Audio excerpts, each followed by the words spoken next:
syndic de copropriété peut être une personne morale ou une personne physique désignée à l'Assemblée générale à la majorité absolue donc pour représenter le syndicat et exercer les missions donc, contenues dans l'article 18 de la loi du 10 juillet 1965.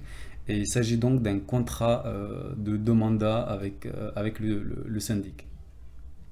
Lorsqu'il s'agit d'un syndic professionnel, il doit donc obéir à certaines conditions pour exercer sa profession et il est soumis aux dispositions de la loi Hoguet, donc s'appliquant aux professionnels de l'immobilier exerçant donc une fonction d'entremise. Le professionnel donc, doit détenir une carte professionnelle S, donc pour syndic, délivrée par la CCI et se soumettre donc à une obligation de formation pour obtenir le renouvellement de la carte. Il doit être également assuré en RCP, donc assurance de responsabilité civile professionnelle, et il doit bénéficier donc d'une garantie financière sur les fonds donc qu'il détient. Le syndic il a l'obligation donc de mettre à disposition des copropriétaires un espace extranet sécurisé donc contenant les documents et comptes utiles à chaque acteur de la copropriété. Ainsi donc un contenu différent et consultable par tous les copropriétaires.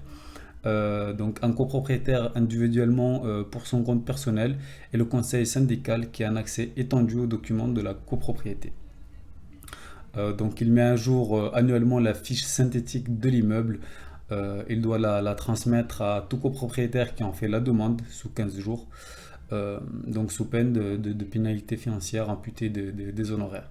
Lors de l'Assemblée générale annuelle, qu'il a l'obligation de convoquer, il présente donc les comptes de l'exercice, le nouveau budget prévisionnel et la prévision donc 1+1.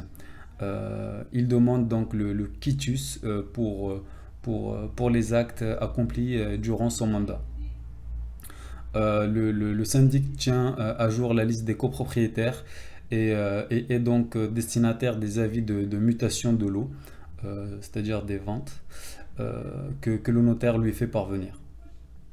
Donc il devra préalablement à la vente adresser au notaire chargé de la réitération de l'acte un état donc, des dettes du copropriétaire vendeur ou délivrer un certificat de l'article 20, donc attestant qu'il est libre de toute obligation à l'égard du syndicat.